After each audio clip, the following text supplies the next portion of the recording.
Continúa siendo ahora investigador titular C en el Departamento de Sismología. Estuvo como jefe del Servicio Sismológico Nacional durante 2 periodos, de 1993 a 1995 y de diciembre de 2004 a enero del 2014. Durante este último periodo se alcanzó la cobertura sísmica nacional.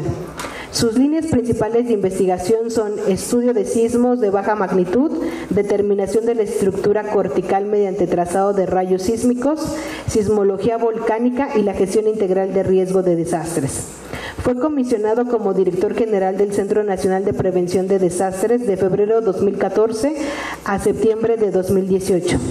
De octubre de 2018 a diciembre de 2022 fue de nuevo comisionado a cargo del Centro de Estudios Mexicanos de la UNAM en Costa Rica, con las funciones primordiales de vinculación, colaboración e intercambio académico con universidades e instituciones de educación superior, dependencias de gobierno o cualquier entidad educativa o cultura de ese país y de la región de Centroamérica. El doctor ha pertenecido al Comité Científico Asesor del Volcán Popocatépetl desde sus inicios en 1994. Doctor, es un placer tenerlo en este curso y le doy la palabra. Muchas gracias, bienvenidos a todos ustedes. Gracias, Nacheli, por organizar además un curso taller en donde podamos ver y evaluar la parte de la comunicación. Yo me voy a centrar principalmente en la parte de los sismos como un ejemplo de, además de los cambios que hemos tenido en la parte que tiene que ver con la comunicación, pero también cómo llegar a la parte de resiliencia. A mí me queda muy claro, a través del conocimiento. Los sismos se prestan a muchos rumores, a mucho de este desconocimiento, a lanzar por medio de los celulares información que después se vuelve muy complicada. Son una cantidad de temas los que queremos tratar: el origen de los sismos, la ocurrencia, la brecha sísmica de Guerrero, un elemento importante, los números en los sismos y los otros que serían después de que ocurre un sismo, la alerta sísmica, los daños, los mitos, los sismos en nuestras casas, en nuestras oficinas y la parte de la prevención, ¿no? Y el objetivo sería el hablar de lo que debemos conocer, de los lugares en donde ocurren, para de esta manera ir pasando a elementos que nos proporcionen la información segura. Pareciera que cuando hay un temblor nunca hemos tenido o sufrido un temblor. ¿Por qué y en dónde y cada cuándo ocurre, no? Esto es un glifo que nos habla de un sismo ocurrido, siempre se me pasa, en 1495, ahí está al revés el número, en donde describen ya nuestros antepasados la ocurrencia de un sismo. O sea, ya lo veían ellos. Aquí me parece que el apuntador ya no pinta muy bien, pero este glifo que se encuentra aquí abajo, que es una X con uno como circulito, representa el símbolo de Olin. Olin es movimiento, por eso la sala Olin-Yolinzi, que también está relacionada con otro tipo de movimiento. Entonces esto es testigo de que ya existían sismos y que tenían nuestros antepasados catálogos muy claros de cuándo había ocurrido un sismo. No todos estos catálogos han sido preservados, pero la pregunta en donde nos cuesta trabajo es ¿por qué tiembla? Y tiembla por una razón muy sencilla. Hay una gran cantidad de calor en el interior del núcleo de la Tierra. Colocamos a nuestro país al lado para que vean la dimensión desde la corteza, desde donde estamos parados, hacia el centro de la Tierra, 6.400 kilómetros aproximadamente. Esto es ir 2 veces desde Tijuana hasta Tapachula y regresar. Eso sería el equivalente de entrar hasta la parte interior del núcleo. ¿Y por qué colocamos la parte del agua y una ollita? Porque este proceso que se llama corrientes de convección es lo mismo que sucede cuando nosotros ponemos a calentar y hervir, o por ejemplo una sopa de letras, en donde si ponemos atención vamos a ver que las letras, cuando se encuentran en la parte de abajo, cerca de donde esté el fuego, las va a calentar el calor de la estufa, va a disminuir la densidad de las letras y estas van a ir hacia arriba, en donde se enfrían y vuelven a regresar. Entonces ese proceso, que para una sopa de letras tardará unos 7 u 8 minutos, depende de la marca que ustedes compren, en cambio en la Tierra tardará millones de años. y esto finalmente lo que va a suceder es que en la parte más externa, que está marcada hasta arriba, ese pedacito que dice corteza y esas dos flechitas azules, es en donde estamos, y es en donde se mueven estas famosas placas tectónicas, que en realidad es como una especie de rompecabezas esférico, que no tienen un espesor mayor de 80 kilómetros en las continentales, pero vean, comparada 80 kilómetros contra 6.378 kilómetros, es nada. Estamos nosotros, la analogía más cercana y sería muy gruesa sería la nata en la leche, pero sería demasiado gruesa todavía comparada con lo que estamos. Esto genera que se produzcan estas grandes placas tectónicas y que se vayan desplazando en diferentes direcciones, y es en los límites de ellas, como podemos ver en color amarillo y rojo, en donde ocurren en amarillo los sismos y en rojo los volcanes. Curiosamente, la mayoría de los volcanes que hay en el mundo están debajo del mar. Y si ustedes se fijan, esta parte que muestra esta cordillera de volcanes se parece mucho a la parte de la costa de África.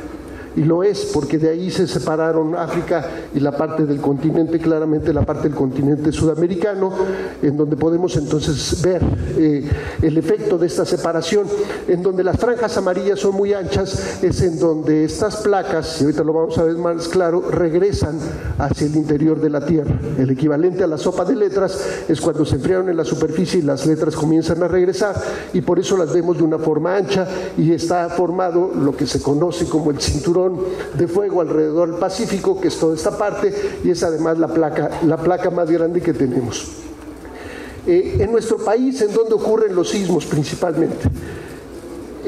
Están marcados en rojo los sismos que son someros, y esto es importante entender, lo que es someros para nosotros que nos dedicamos a esto, menores de 40 kilómetros de profundidad. La parte del hipocentro sería epicentros en la superficie, y los azules son sismos que tienen mayor profundidad.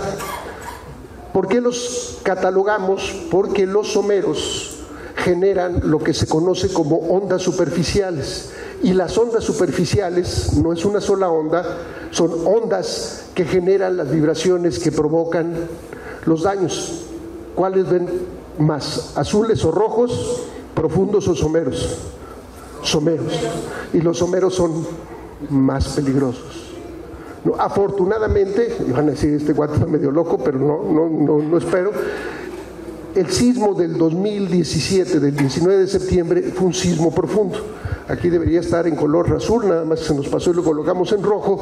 Si hubiera sido somero y hubiera provocado ondas superficiales, los daños hubieran sido muchísimo más. Tuvo una profundidad un poco mayor de 60 kilómetros, entonces eso es importante. Lo que acabamos de mostrar ahí son los puntos de los volcanes que existen, no vamos a hablar de los volcanes ahora, y estas son las placas que intervienen en nuestro país. Nunca hacemos las cosas sencillas en México, siempre nos complicamos la vida y en vez de tener 1 o 2 placas tenemos 5 placas. Todos estamos en la norteamericana, con excepción de Baja California. Baja California está en la placa Pacífico, la más grande, y sí se está separando del continente. Ahí viene una de las primeras cosas: se va a salir Baja California, se quieren independizar. No, ni se van a independizar, ni se van a caer, ni se van a salir. Se están desplazando. ¿A qué velocidad? 5 centímetros por año. Si hacemos el ejercicio de irnos a 5 centímetros por año, en un año habremos recorrido 50 centímetros. Y en 100 años habremos recorrido 5 metros, estaremos llegando más o menos por aquí. Entonces el proceso es tan lento que no nos damos cuenta que se está separando, pero sí ocurre, y por eso los sismos en la parte central. Entonces es algo que ocurre, la parte de la separación de Baja California se va hacia allá, ya lo hemos comentado otras veces. Si no tienen la visa, porque a veces no nos la quieren dar, se paran ustedes en la frontera, no se mueven y le dicen al de migración de Estados Unidos: mire la placa tectónica, nos dijeron que se está moviendo, yo no he hecho nada ilegal y estoy entrando legalmente al país. Entonces es un recurso, se van a tardar un poco más, pero se puede hacer, ¿no? ¿Qué es lo que sucede en la parte de abajo? Lo que decíamos, ahí van las sopas de las letras, sería el equivalente a las sopas, va subiendo las letras, van apareciendo y van dando la vuelta y regresan. Esta parte, que es la parte donde sube material, ocurre en esta zona, y esta parte es en donde va bajando ese material, y ese es el lugar en donde la fricción de esta placa, como lo vemos ahí donde están las letras F y G, provoca que se atore la placa, que se acumulen esfuerzos y que eventualmente no resista la roca, se rompa y genere sismos. Y también un poco a mayor profundidad, a los 100 kilómetros de profundidad, está la presión y la fricción, que lo que sucede es que se funde la roca y se desprenden pequeñas gotas magmáticas y eso genera los volcanes. Por eso en las mismas zonas tenemos sismos y volcanes. No es algo extraño, es algo normal, ocurre con estas parte de los procesos. Y aquí ya se nos escapó Nacheli para que nos ayudara con este video. Déjenme ver si lo...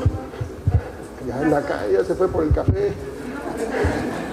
A ver si le podemos picar aquí abajo para que se encienda el video. Esta persona está sometiendo a mucho esfuerzo a la silla. ¿Qué le va a pasar a la silla? Se va a romper, ¿no? A menos que sea un plástico muy resistente. Es lo mismo que ocurre si lo repetimos en este lugar. La roca empieza a empujar y llega a un límite de capacidad. Por eso se tarda tiempo, y ahí tenemos algo que es muy interesante saber. En donde han ocurrido sismos importantes, lo único que tenemos que hacer es esperar, a veces mucho tiempo, y volverá a haber un sismo importante. Si a esta persona se rompe la silla y le volvemos a dar otra silla igual, lo más probable es que se tarde el mismo tiempo en que se venza la silla. Entonces, esto es normal que ocurra, ¿no? Ahora sí nos vamos a la siguiente. Ahí está el ejemplo, están empujando la placa de coco del lado izquierdo y la norteamericana se opone al movimiento. No hay forma de detenerlo, punto, no hay manera, ¿no? Aquí son fuerzas muchísimo más grandes que la capacidad que tiene el ser humano, y entonces estos procesos continuarán ocurriendo. Y cuando lo vemos en nuestro país, vemos en dónde se acumulan. Ahí estábamos viendo los otros sismos que vimos, eran sismos grandes, mayores de magnitud 6.5.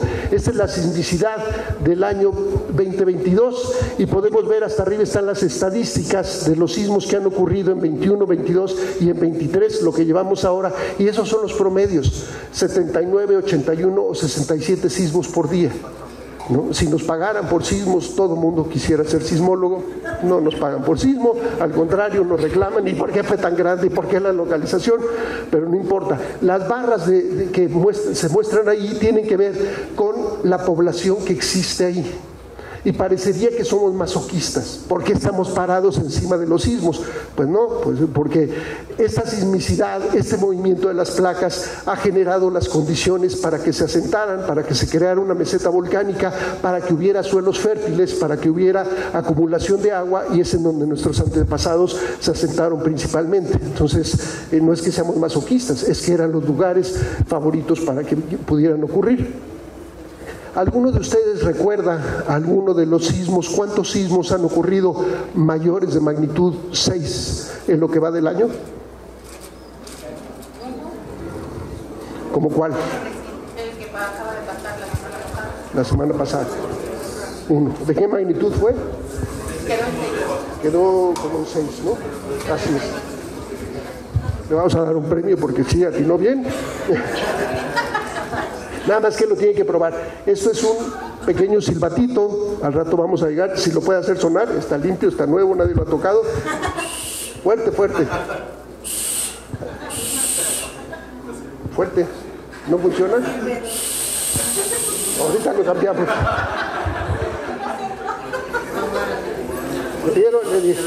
Le dieron el que no sirve.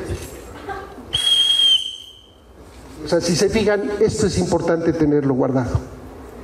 Por muchas razones. No, pero la que estamos viendo es, si hay un sismo y medio quedamos atrapados con esta manera, hay que soplarle duro para ver qué pasa ahí, no sé qué pasa. Traemos más, ahorita lo cambiamos. No se nos desgaste, por favor. Pero bueno, ahí están los sismos. Han ocurrido 3 en lo que va del año. ¿No? Este 6.4 el 18 de junio, este 6 del 6 de octubre, el que acaba en efecto de pasar, y este 6.5 el 14 de julio. Entonces, a pesar de que son sismos importantes, en otros países esos sismos han generado muchos problemas, pero para que vean que tenemos una cantidad de sismos y a veces estamos enfrascados en otro aspecto, ¿no?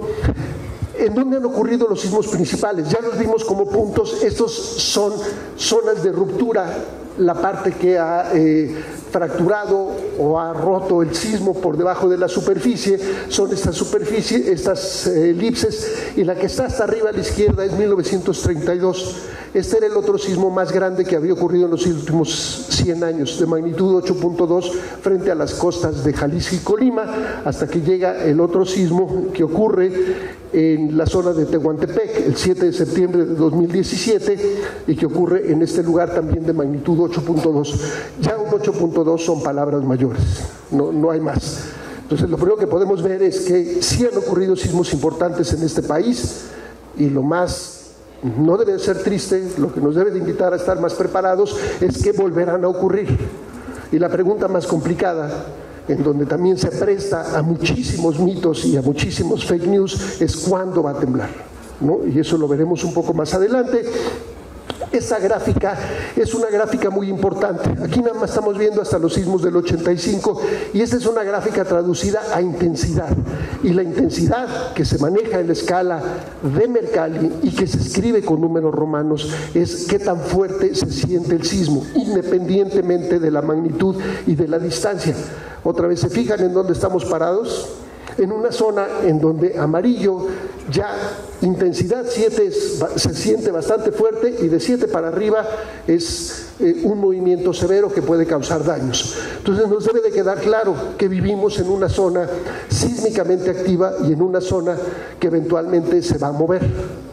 Y la pregunta de nuevo es ¿cuándo? Va a estar complicada. Recapitulemos aquí un poco. ¿Sí?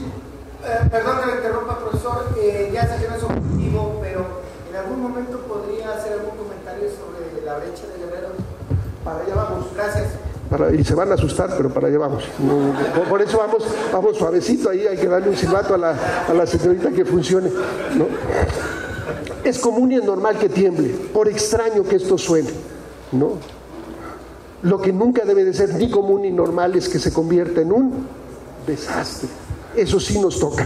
Es un proceso que no podemos detener, en donde ha ocurrido un sismo importante, pasado un tiempo, la acumulación de la energía, y sabemos más o menos en dónde tiembla. Hay otros sismos, como el que se veía ahí en la parte norte de Sonora, en donde es menos frecuente, pero también ocurre.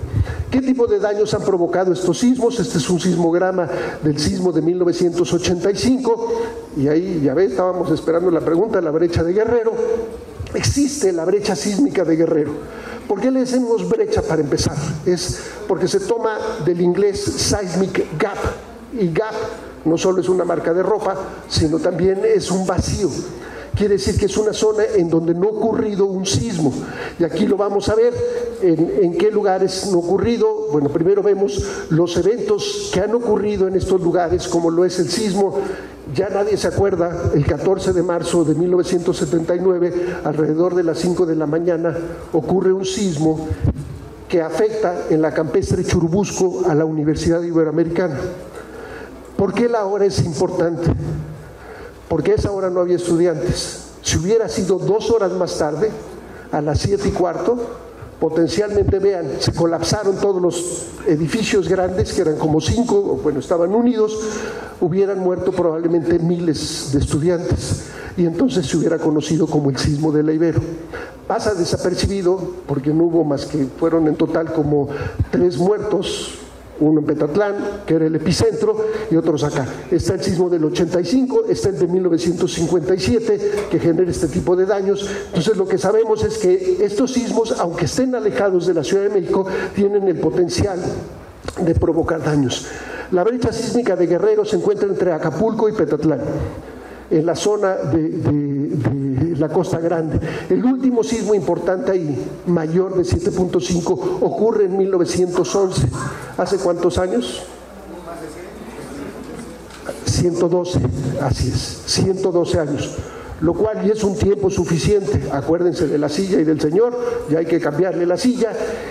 El problema es, ahí ocurrieron 4 sismos antes, entre 1889 y 1911, con magnitud de 7.5 y 7.7. Es la zona más cercana en línea directa a la Ciudad de México.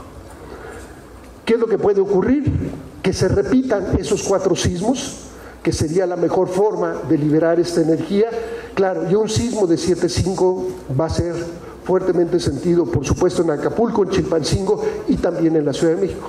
Esto es lo que da pie a la alerta sísmica. La propuesta inicial de la alerta sísmica era cubrir nada más la parte de la brecha sísmica de Guerrero, ahora se ha extendido a más, pero es una región muy grande que podría albergar hasta un sismo de magnitud 8.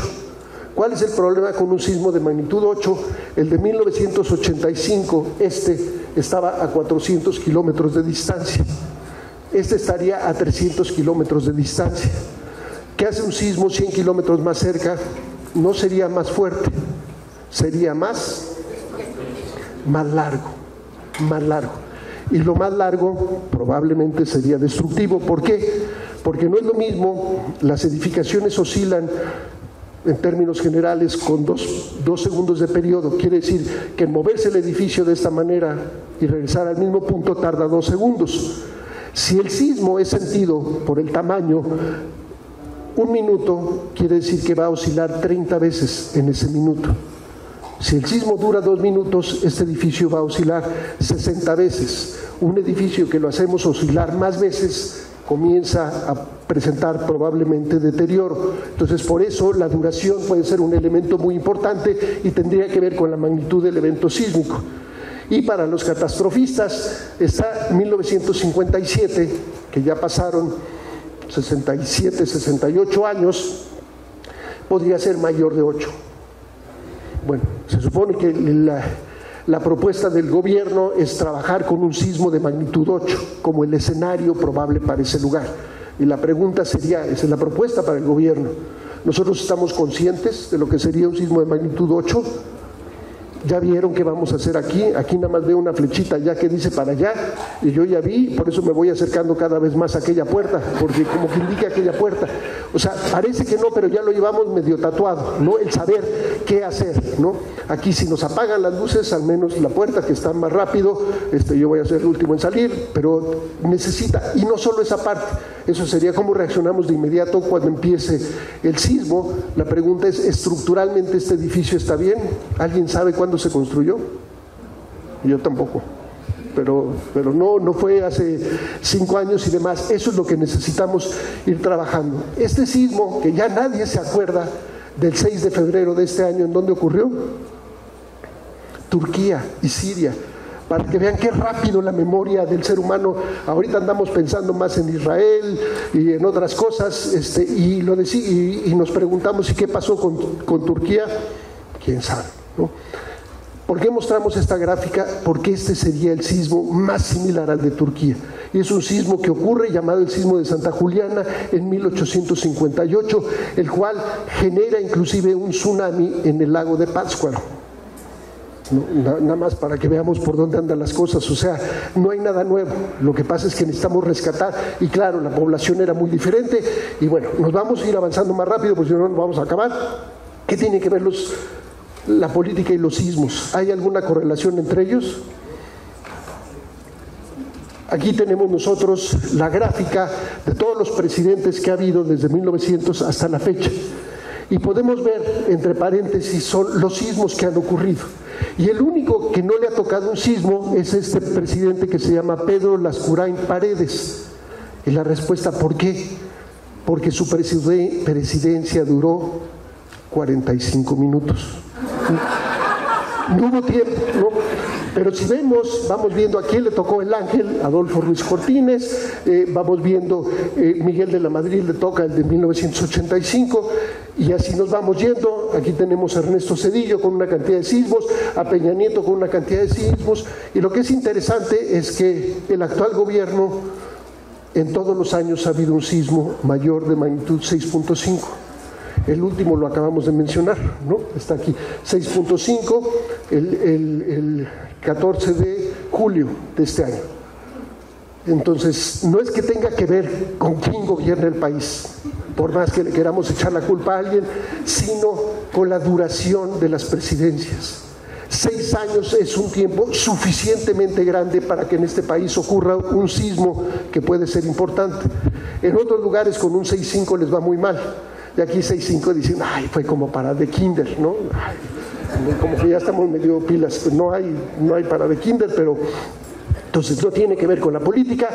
Y la otra parte, septiembre, ya lo pasamos octubre, porque ya era muy aburrido que siempre tiemble en septiembre, pero cuando vemos sismos mayores de magnitud 7, desde 1900 vemos que septiembre no es el mes que tiene más sismos, sino que es diciembre. Entonces, ¿por qué no nos acordamos de diciembre? Pues porque andamos en la posada, la preposada, la Navidad, el fin de año. Entonces, estadísticamente, estas gráficas, si tuviéramos información de 1000 años, estarían muy parejas. No tiene nada que ver con septiembre. Por más que parezca extraño, es una mera casualidad.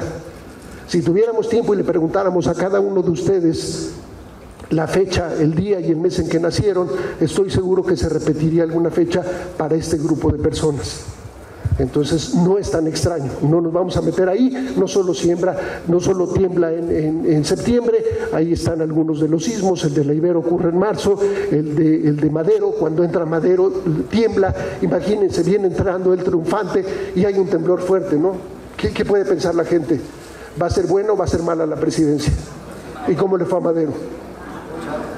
Bueno, nomás se los dejo ahí para que le evaluemos, pero bueno. Y el último, el de la brecha sísmica de Guerrero, fue en 1911.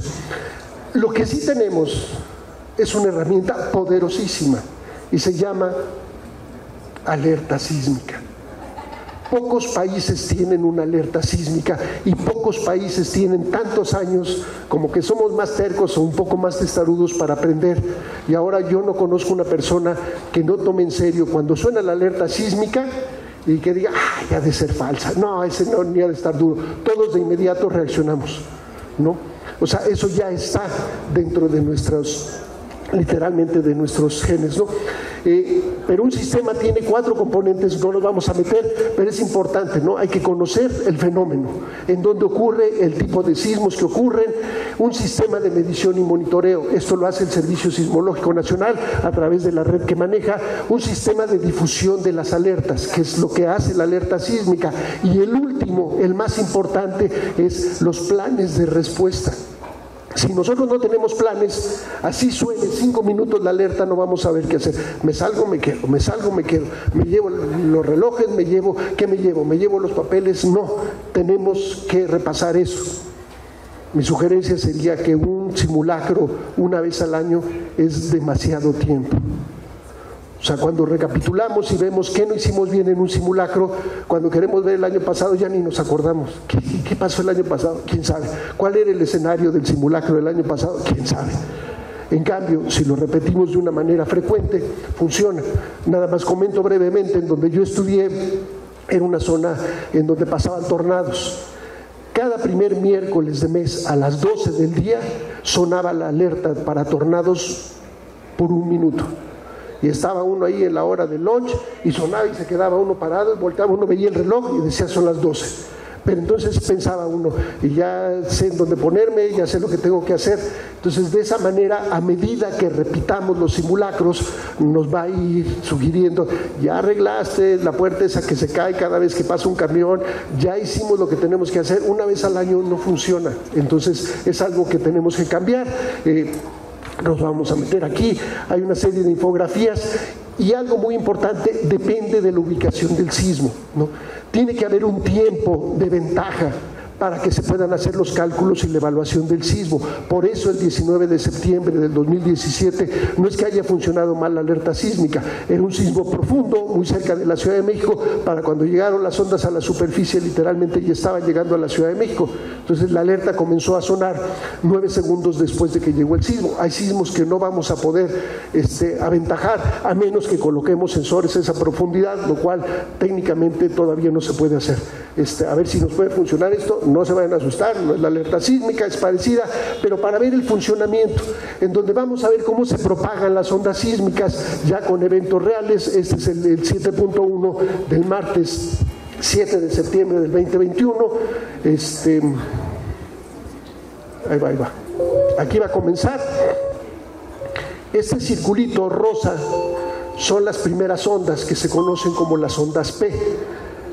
el círculo amarillo son, y aquí está el contador, son las ondas S y las superficiales, las que tienden a ser más destructivas y duran más. Este contador se inicia desde que lo ha detectado ya el sistema y ha establecido que debe de ser alertado. Vean, ¿no? Lleva ya 25 segundos y todavía no empieza a llegar a la parte de la Ciudad de México. Ahí empieza a tocar la parte de la Ciudad de México y se comienzan a sentir movimientos leves. Son una serie de ondas, las precursores, las P, y en cambio vienen atrás las ondas superficiales y van a ver cuánto tiempo pasa, cerca de los 50 segundos que ha establecido la alerta sísmica para sismos que provienen de la parte de la costa. Ahí sigue pasando el tiempo y eventualmente llega. Entonces, este es el sistema que funciona. Funciona porque hay una serie de estaciones que lo están midiendo en el lugar. Y el problema de tener estaciones en el lugar es que tenemos, si le pasamos al siguiente, por favor, Nacheli, que tenemos muy malas mañas en México. A la gente le gusta tomar lo ajeno, inclusive equipos que pertenecen a la parte del sistema de alerta sísmico. Se roban la antena, se roban un panel solar, se roban el sismómetro. Entonces, esta parte ahí debe de iniciar. Sí. Ahora estamos hablando aquí del 7 de septiembre de 2017, un sismo mucho más grande, y otra vez el contador. Para el caso de la Ciudad de México, tardó las ondas P cerca de 100 segundos en llegar. O sea, sonaba y sonaba la alerta y todos estábamos esperando. Si se acuerdan, faltaban 15 minutos para la medianoche y no pasaba nada. Pues alguien decía, pues igual y ya no va a haber sismo, y empieza el movimiento, ¿no? Primero el movimiento no con mucha intensidad, pero sí constante, y después llegan las ondas superficiales un tiempo después, ya con un movimiento más importante. Para otros lugares, como ustedes lo pueden ver, en esta zona no hubo alertamiento, ¿no? Ellos estaban directamente pegados a la zona epicentral. Entonces, este es el funcionamiento. Es un sistema que tiene ventajas, tiene desventajas, pero debe de ser un sistema apoyado. Es único en el mundo, ¿no? Y de eso sí nos debemos de sentir orgullosos. Otros países lo han copiado. ¿Qué otros países lo copiaron? A partir del 2017, Estados Unidos, para California. Entonces, es algo hecho en México con más de 25 años de desarrollo, y en donde finalmente funciona, y funcionamos nosotros también a la par con la que sigue, por favor.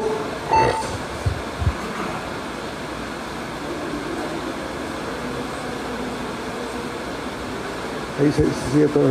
Ya. Lo que decíamos aquí, la parte de las estaciones sísmicas. El servicio sismológico, que depende de la UNAM, tiene como finalidad detectar sismos en todo el territorio nacional. Controla, son 100 en total las estaciones, ahí están los números: 64 de banda ancha, 30 en la Ciudad de México, 3 en el Tacaná, en este volcán, y 3 que pertenecen a un sistema. ¿Qué estados tienen más? Tanto Guerrero como Oaxaca acaparan 19 de estas estaciones para monitorear. ¿Por qué? Pues porque son los más cercanos a la Ciudad de México, y aquí es una mezcla. Estos son los sensores de la alerta sísmica, en donde los puntos amarillos son estaciones de detección y los triángulos verdes corresponden a estaciones transmisoras de esa información.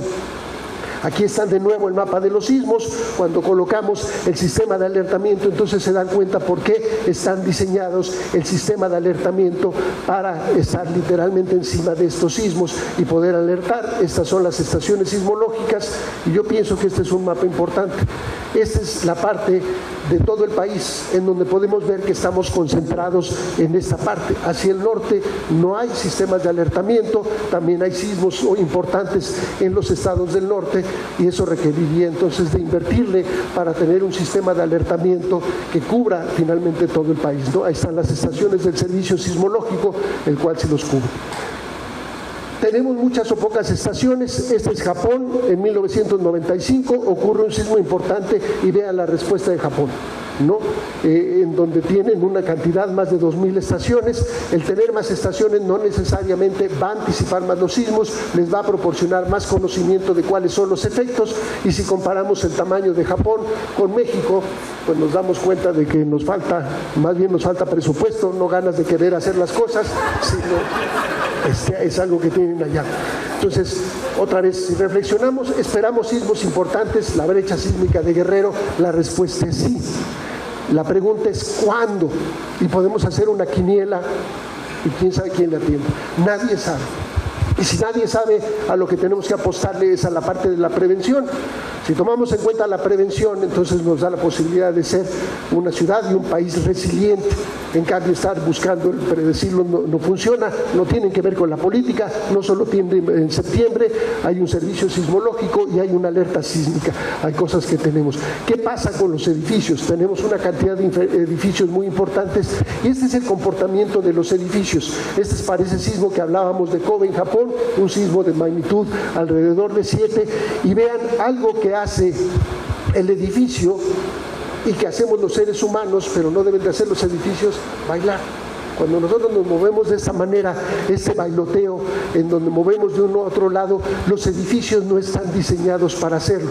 Y estos movimientos, estos elementos que se ven aquí del lado derecho, son las componentes para medir el comportamiento. Y algo más, si lo podemos volver a picar para que lo reproduzca. Si se fijan en este diagrama, van a ver que hay... El anterior, por favor. Igual, y si te regresas uno y la adelantas, se va a poner en automático. Ahora sí, adelante.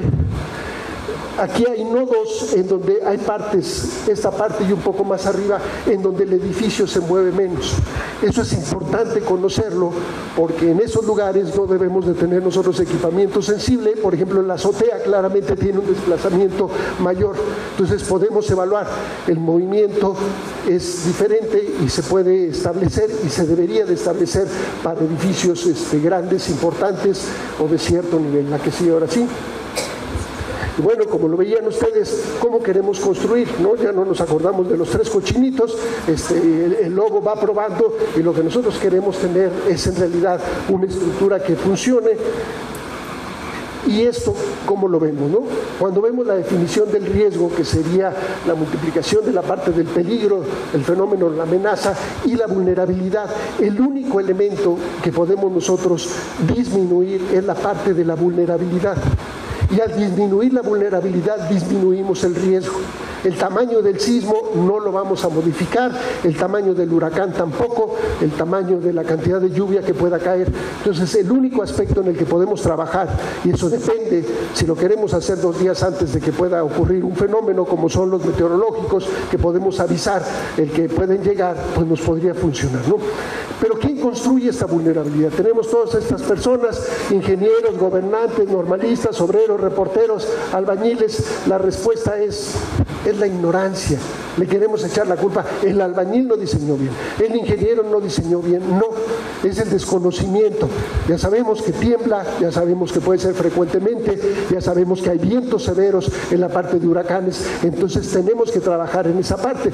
Y si queremos ver quién reduce la vulnerabilidad, ya lo vieron ustedes, y pues sería más fácil verlo, es el conocimiento, a través del conocimiento y de la aplicación. Y ahí es donde entran otra vez estos dispositivos, ¿no? Se puede manejar el conocimiento y mandar información que sea útil para que la gente la vaya tomando en cuenta.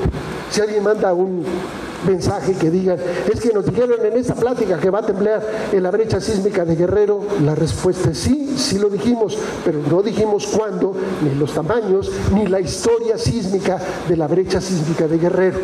Y lo que deberíamos hacer es, bueno, preguntarles, ¿y ya está usted preparado si viene finalmente uno de esos sismos? ¿Qué debemos de hacer para disminuir la vulnerabilidad? Claramente el hacer una construcción con estas características, pues es atentar a todos, ¿no? Ahí no hay mayor parte. ¿Cómo lo podemos hacer? Fortaleciendo las estructuras. Hay 2 aspectos, la parte social, fortalecer cuál es la reacción y cómo actuamos, y la otra es la parte estructural.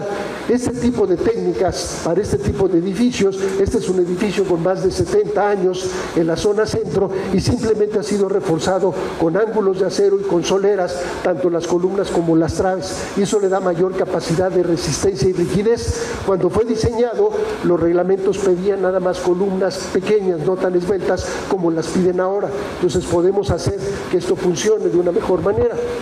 Y aquí hablamos del efecto de Sully. ¿Ustedes han visto esta película? ¿Alguno de ustedes la vieron? Le llamamos el efecto Sully, para los que no la han visto vale la pena. Es este avión que despega del aeropuerto de Nueva York, de la ciudad de Nueva York, y se encuentra con una bandada de patos. entran en las dos turbinas y el piloto se queda sin motores y le dice a la torre, perdimos los dos motores, y le dicen como, ¿de verdad? Y le dicen, ¿se puede ir usted a Titisburo en Nueva Jersey o puede regresar a este otro aeropuerto? Y él simplemente les dice, no llego, voy a aterrizar en el Hudson.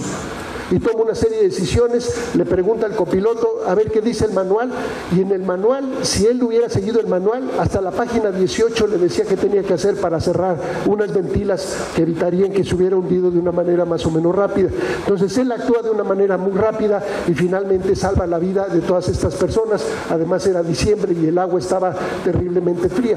¿Por qué lo decimos? Porque si nosotros queremos aplicar en unos segundos esta capacidad de reacción, igual y nos funciona siempre y cuando sepamos qué hacer. O sea, que lo hayamos repasado, y eso se repasa en un simulacro. Por eso lo que les decía, ¿saben qué hacer si empieza un sismo importante en estos momentos? O sea, se supone que debemos de salir con un orden. ¿Cuál sería el orden? ¿No? O sea, primero salen los que están acá, no, tendrían que salir los de atrás, y tenemos 3 bloques.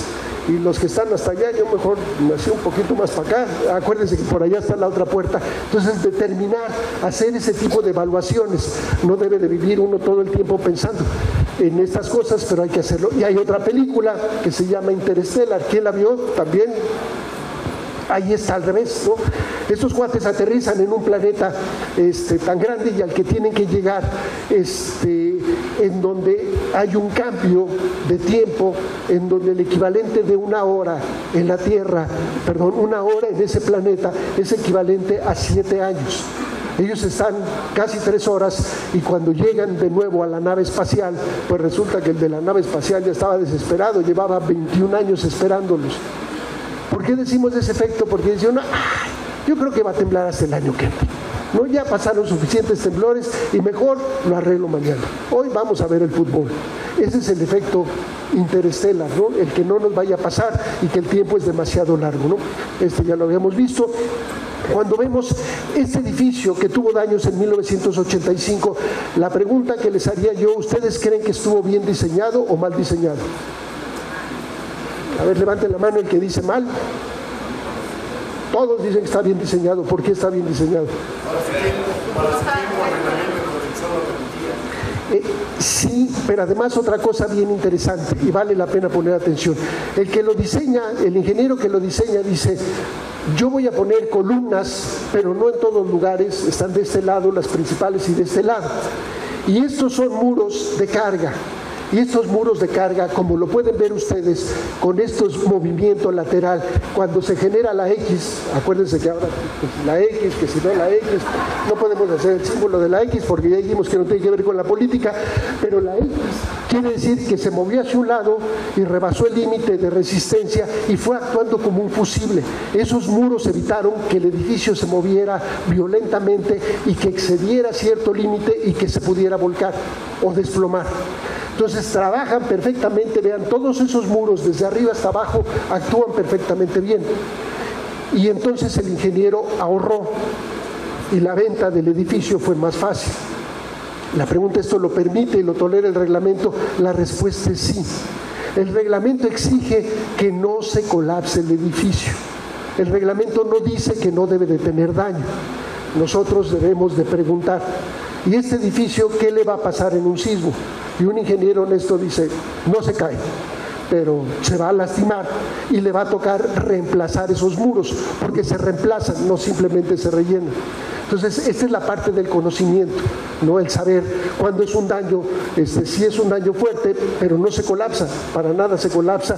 Y en cambio, otros claramente lo identificamos en la colonia Roma y una técnica constructiva de los 70s con casetones, y vean, la distancia entre las columnas es demasiado grande, existe el efecto de golpeteo, se mueve este edificio por el tamaño y golpea en la casa, y la casa no tiene daños, y simplemente se concentran los esfuerzos en esa parte y pueden ver cómo se colapsan los 2 pisos de arriba de ese lugar.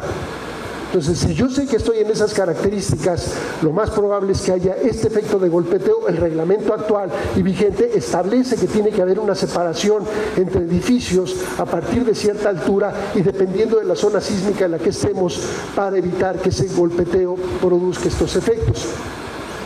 Pero si estamos ahí y lo vemos, pues lo que se puede hacer es tratar de fortalecer el edificio en ese lugar o pegarlos. Si de alguna manera los unimos, van a tener que modificar su comportamiento, pero otra vez hay que hacerlo a la brevedad. Y esta es otra fotografía aquí en la zona centro, en donde podemos ver una gran cantidad de variedad de tipos de técnicas constructivas. Vean esta columna gruesa y delgada, vean el tamaño de cada uno de los muros. Cuando estamos modificando la parte estructural, pues estamos haciendo que la estructura sea más vulnerable.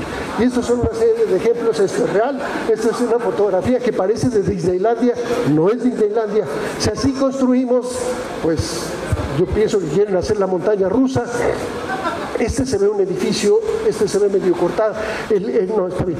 El edificio es extraño porque la cara blanca no debería de tener ninguna ventana. Ese es un muro corrido. Como dicen, como estoy muy alto, nadie va a construir ahí, hago ventana para ver. Y estos se pasan de la raya.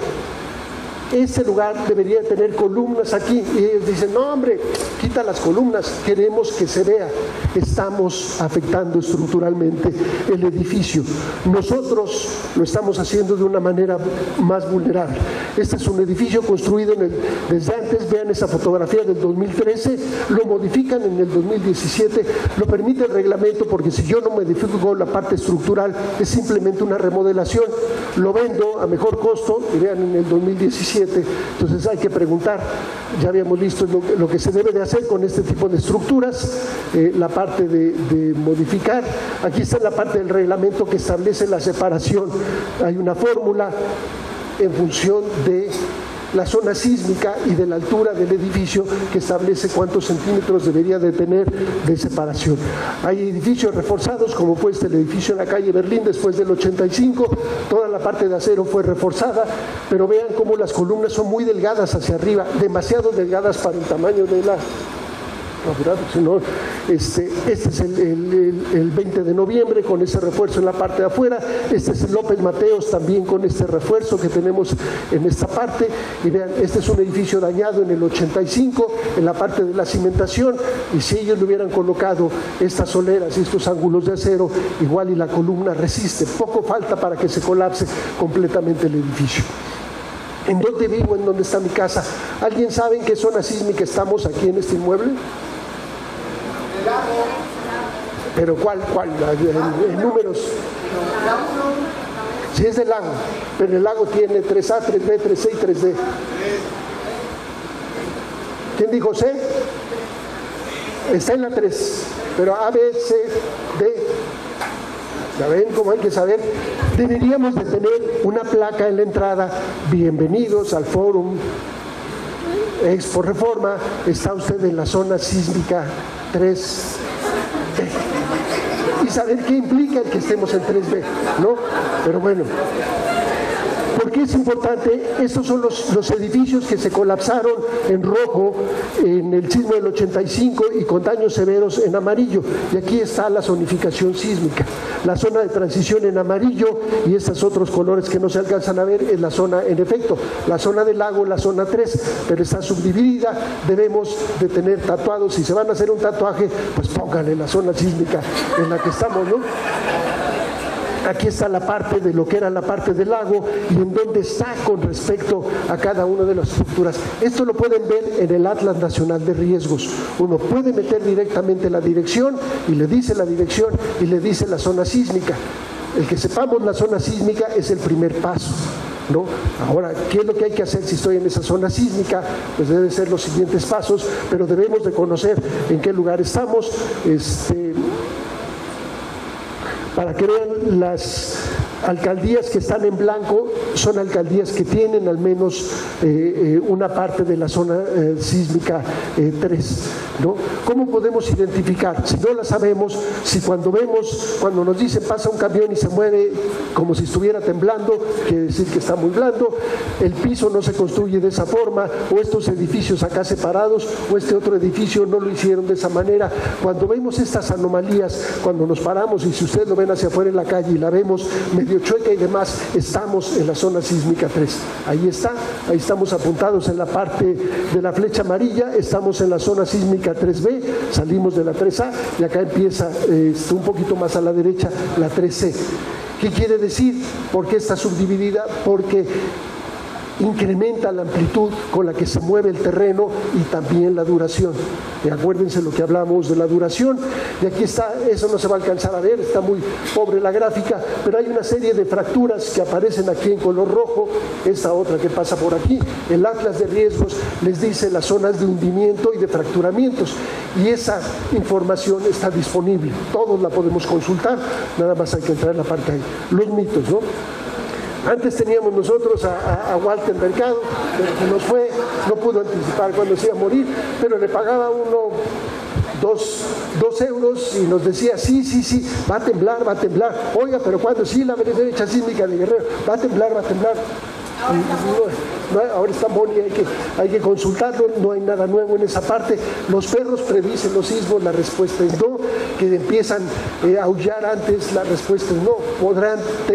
Tienen oídos más sensibles, pero no los previenen, son más listos que eso, nos ayudan a rescatar, o el otro pues se coloca rápidamente. Que si la luna provoca los sismos, la respuesta es tampoco. La luna le da la vuelta frecuentemente, una vez al mes, altera las mareas, pero no provoca los sismos, si no los tendríamos. Este es un ejercicio de correlación. Y después estas luces, es que hay luces extrañas. En el caso de la Ciudad de México, cuando se han presentado estos efectos, quiere decir que se están golpeando los cables.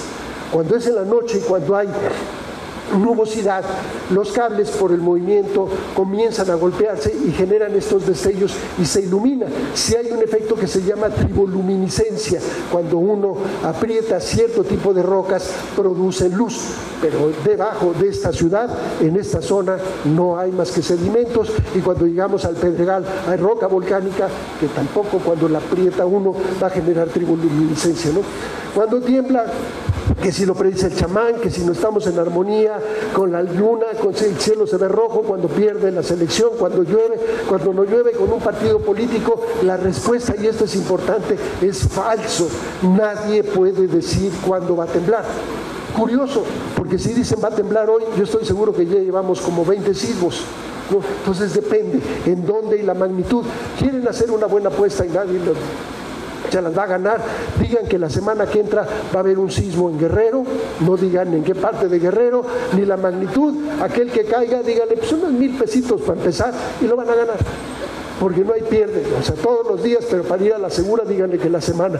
Entonces, y la otra es seguros. Solo el 5% de las casas en este país tiene seguros. Y en cambio, cuando preguntamos sobre los vehículos, la mayoría lo tenemos asegurado, porque todavía lo debemos, y si se lo debemos al banco, el banco nos exige. Pero en cambio, para un inmueble, que es mucho más costoso y que es el patrimonio, no lo aseguramos. Y antes eran muy baratos, donde yo vivía era más barato, o antes del sismo de 2017, ahora ya lo mejoraron, pagaba uno mucho menos mensualmente por el seguro, por la casa, que el del auto. Entonces sí vale la pena revisarlo. No le restituyen a uno la casa completa como un vehículo, pero no se queda uno literalmente en la calle. Ahí están algunos de los ejemplos en diferentes zonas del país, de la Ciudad de México, y bueno, lo que tenemos que saber. Entonces, el comportamiento de las estructuras es muy diferente. Es importante reconocer la parte de la vulnerabilidad estructural, saber cuándo se construyeron los edificios y a qué reglamento estaban sujetos. El reglamento actual es un reglamento muy estricto, pero no es retroactivo. No lo puedo aplicar a algo que se construyó hace 50 años.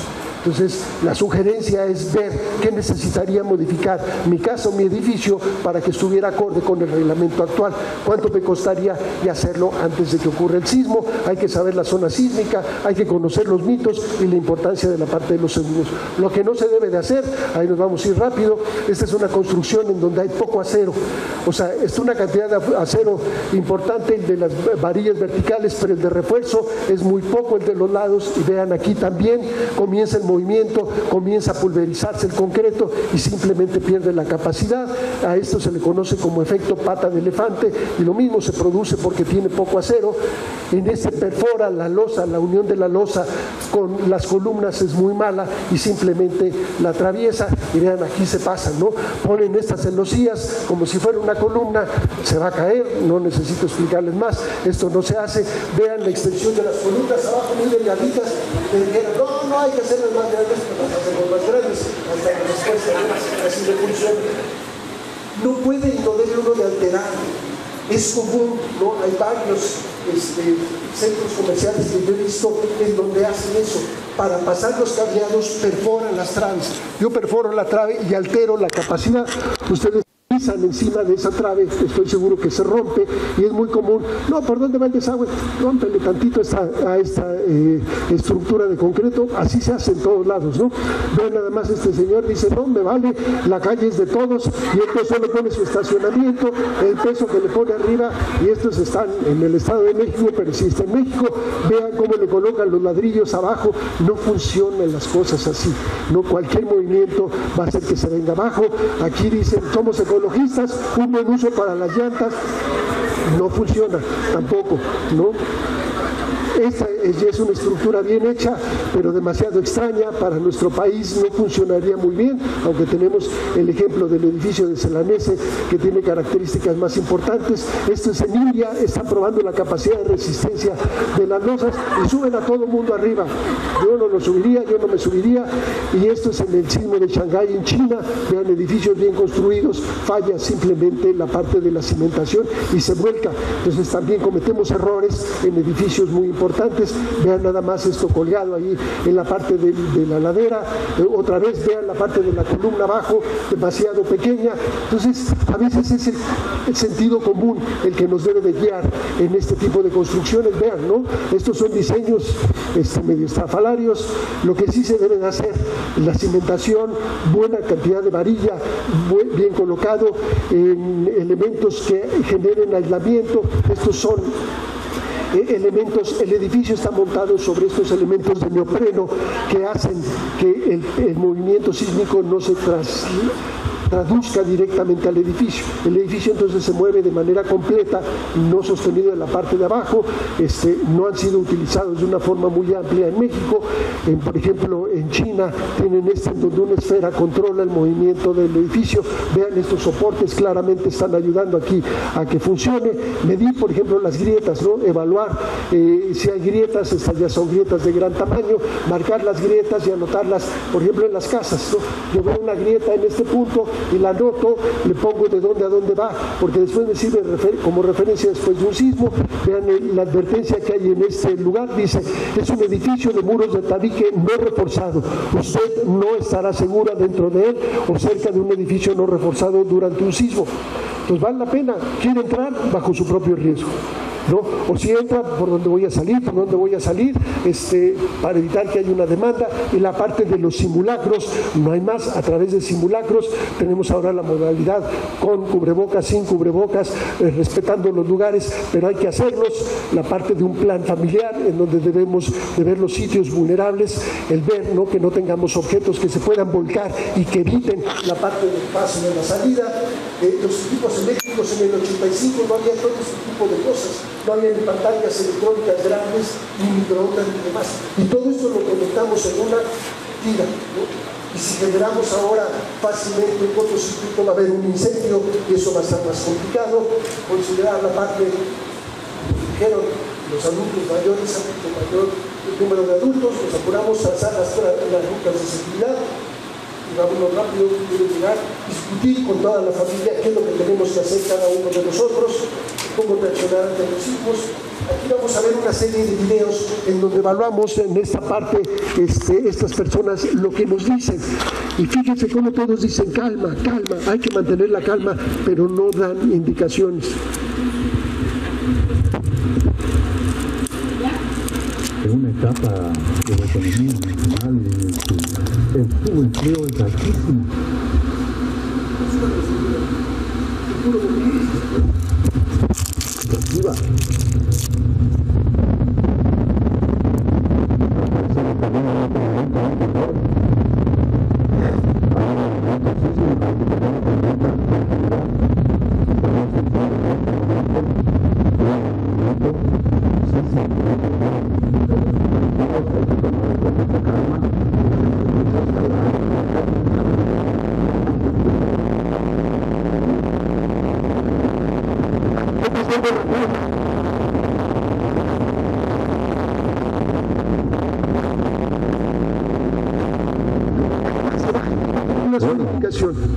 de algo importante, ¿no? Esto es en Costa Rica, a mí me sorprendió el lenguaje que utilizan, pero así hablan comúnmente. Y otra vez, vean las veces que dicen calma. Adelante, por favor. Ella fue una niña, ¿verdad? Pero el problema, tiene una depresión fuerte, es una depresión bipolar, me han dicho, porque tiene que estar con... Desde que vive con su actual, está temblando fuertísimo en este momento. Oh my God, oh my God, Calma, oh my God. calma, calma, calma, calma, calma. ¿Qué indicación nos dieron? Wow, No nos da calma, ¿no? wow. Pero además, no, o sea, ¿cuál debería ser la indicación? Tiene que ser replegarse, ¿no?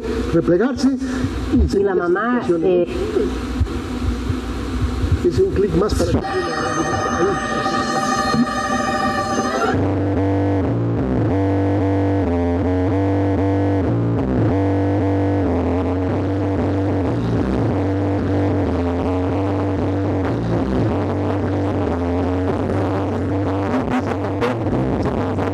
El teléfono y ella es la que decide cuál es el sitio seguro y si no, déjalo así, lo vamos a explicar. Sí.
Pero bueno, esta vez sí le ponemos más.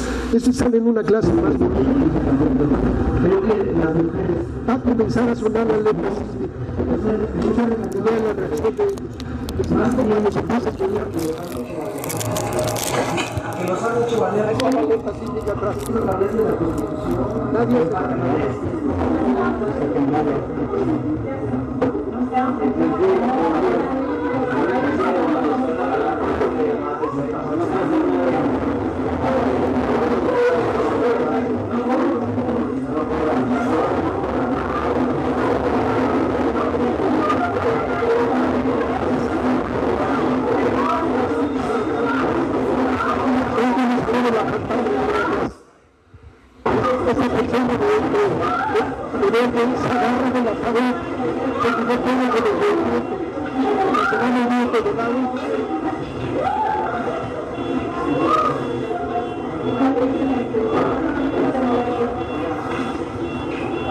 y se van y dejan a la maestra sola. Dice, pero acá están todos reprobados, ¿no? Pero si se fijan, la parte importante es, primero dicen cuando lo empiezan a escuchar, está temblando. Y ya no lo vamos a repetir, pero la pantalla todavía no se mueve. Entonces, el movimiento, y por eso es importante, ya no permite caminar. Por eso él pone la mano, como si estuviera uno tomado. Entonces, por eso hay que replegarse, porque si el movimiento es importante, no nos va a permitir caminar y vamos a cometer errores, y claramente dejan a la señora que no puede caminar fácilmente y les vale, ¿no? Entonces, hay que reflexionar y terminamos con Broso. Bueno, ya pasamos por el cine, ya pasamos por la música, ya pasamos por la marcha, ya pasamos.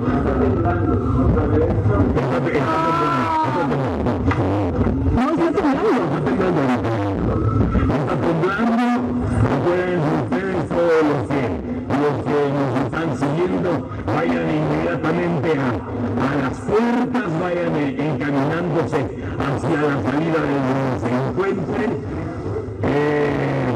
Se está sintiendo con fuerte, con determinada fuerza, así que ahorita con gran calma, pero con buen paso hacia las puertas de su casa, vayan bajando los edificios, no por los elevadores, por las puertas donde están las escaleras de servicio, vayan bajando con velocidad, sin empujarse, vayan dirigiéndose inmediatamente a las escaleras de emergencia, si viven en edificios, si van a salir a las banquetas de sus casas, cuidado con el metrobús, cuidado con el tráfico, con los cables eléctricos, con el metrobús que no se detiene ni en un tsunami la chingadera, ya está saliendo. Es un payaso y es el que mejor indicaciones da. Y claramente está asustado, pero mantiene la calma y empieza a decir las cosas adecuadas. Por eso la parte de los simulacros, ¿no? Los demás, calma y calma y calma y no lo arreglamos. Entonces vale la pena estos videos para reflexionar cómo hacemos las cosas. En los simulacros deberíamos de videograbarnos y ver qué también atendimos lo que se hace. De esa manera, o sea, esto es un poco lo que decíamos, se logra después de muchos años, ¿no?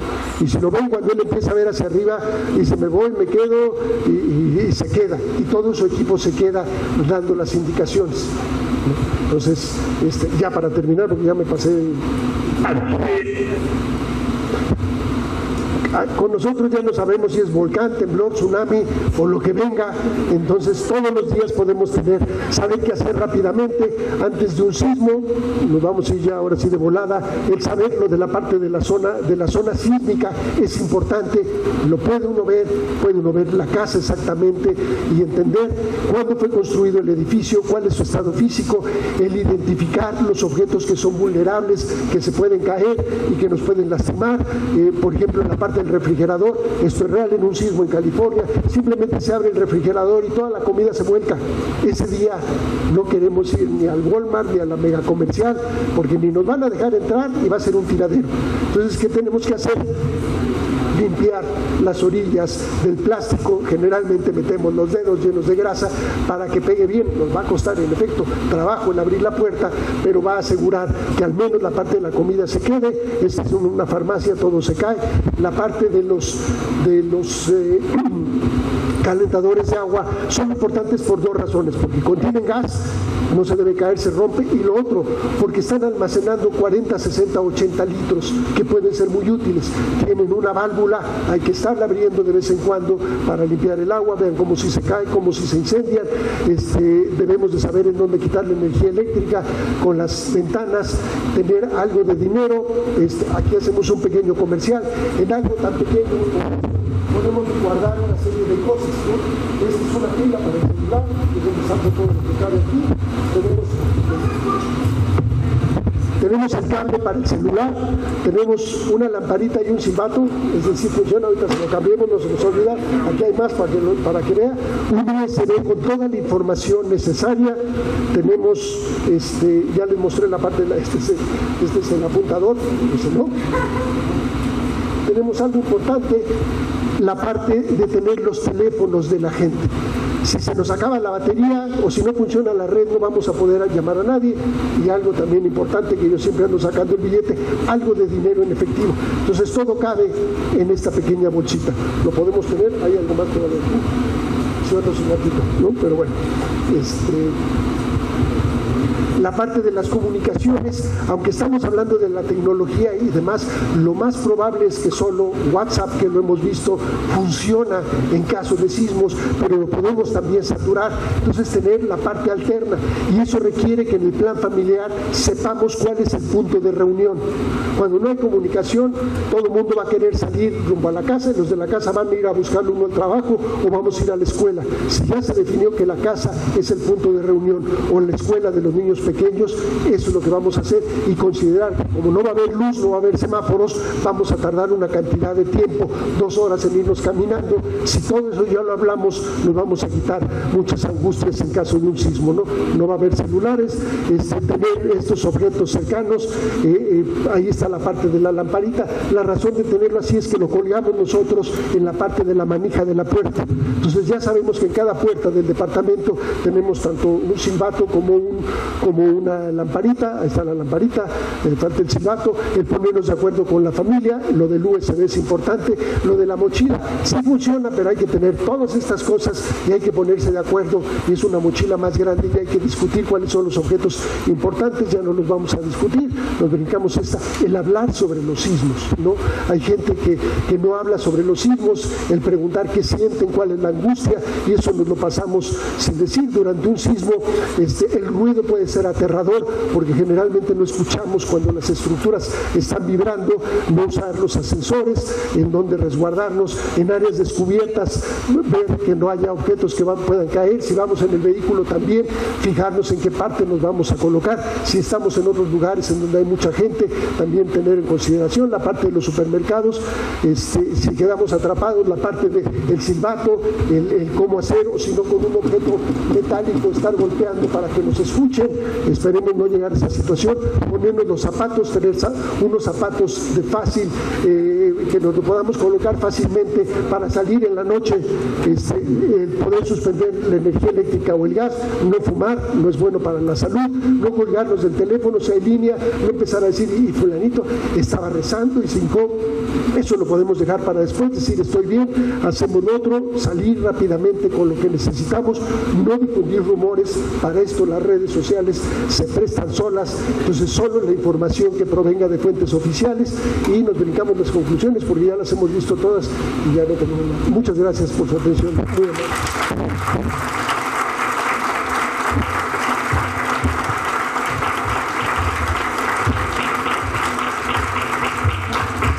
Gracias, doctor Valdés. Por cuestiones de tiempo, solo vamos a hacer 2 preguntas. Entonces,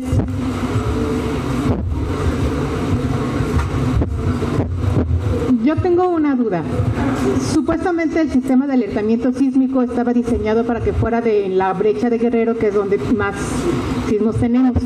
Ahorita ya abarca más área. Y hay un problema de comunicación con los medios de comunicación, porque están diciendo que la alerta sísmica nos da 60 segundos para salir. Actualmente eso no funciona así. Y hace rato estábamos hablando de los medios de comunicación. Creo que deberíamos de actualizar a los comunicólogos o a los que dan las noticias, que ya no son comunicólogos. Efectivamente, en reforzar cuál es el procedimiento de evacuación, porque durante el sismo, durante el movimiento, no podemos evacuar. Y cuando suena el alertamiento sísmico, los medios de comunicación lo primero que dicen es salga. No es, si usted tiene una área segura, replieguese. Entonces, actualizar a los medios de comunicación a ese referente. Y otra pregunta, ¿el sistema de alertamiento sísmico es solamente un receptor o vienen más diseños de un sistema de alertamiento? El sistema lo han ampliado en que se puede utilizar para otros fenómenos, no solo el sísmico, puede tener 70 características. Con que funcione bien para el sísmico es suficiente. En efecto, cuando era la brecha sísmica de Guerrero era muy claro el tiempo exacto, los 50 segundos, eso está basado en mediciones y en la forma en que se transmiten las ondas sísmicas. Al ampliarlo a tantos lugares ya no funciona eso. Y alguien decía, ¿y por qué no nos avisan de dónde viene el sismo? Es muy complicado. Se vuelve muy complicado porque hay que hacerlo en 10 segundos. Es muy poca información. La sugerencia sería, escucho yo la alerta sísmica, si en 3 pasos puedo salir porque estoy muy cerca de la salida, lo hago, y si no, el replegarme es lo más seguro. Yo, por ejemplo, vivo en un piso 16, entonces no hay forma de salir, y menos con gente. Entonces me repliego, yo ya sé qué hacer, me espero y en cuanto termine el sismo, el salir.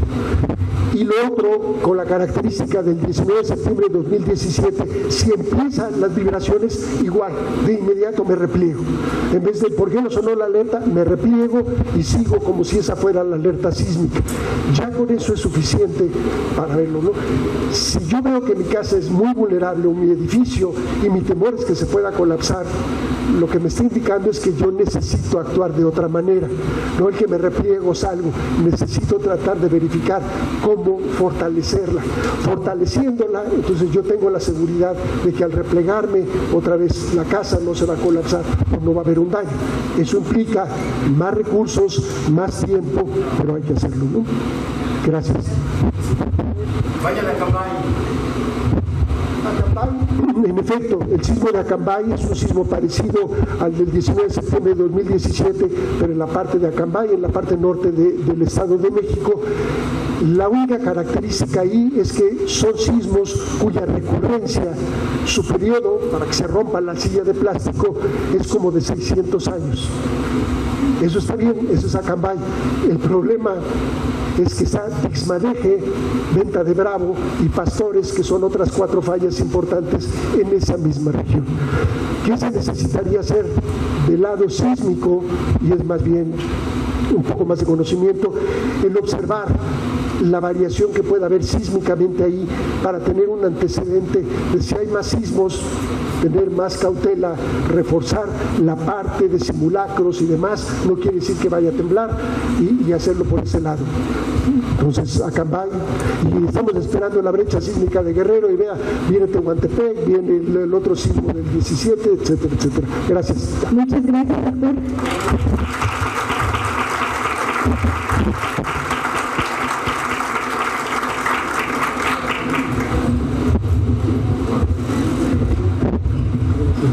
Muchísimas gracias a todas y todos. No necesito preguntarles qué les pareció porque fue más que evidente. Muchísimas gracias, en verdad, mi estimado doctor Valdés. Le pido por favor al vicepresidente de Protección Civil de la Canaco Ciudad de México, arquitecto Jorge Luis Paz, que nos ayude a entregar el reconocimiento al doctor. Muy buenos días a todos, buenas tardes ya a todos. El Gobierno de la Ciudad de México, a través de la Secretaría de Gestión de Grandes Riesgos y Protección Civil y la Cámara Nacional de Comercio, Servicios y Turismo de la Ciudad de México, otorgan el siguiente constancia al doctor Carlos Miguel Valdés González por su extraordinaria plática y taller en este taller de comunicación de resiliencia en la era digital en el marco del 5º Congreso Internacional de Resiliencia. Gracias, maestro. La hago entrega. Firma la arquitecta Miriam Ursúa y José de Jesús Rodríguez Cárdenas. Escuché con atención su plática y le hago entrega de su bolsa de vida para que guarde sus...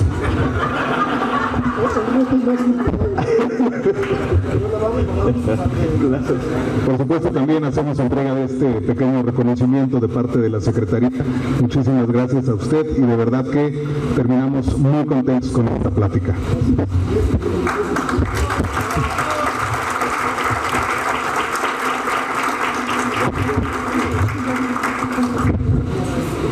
La prevención es nuestra fuerza. Ciudad innovadora y de derechos. Gobierno con acento social.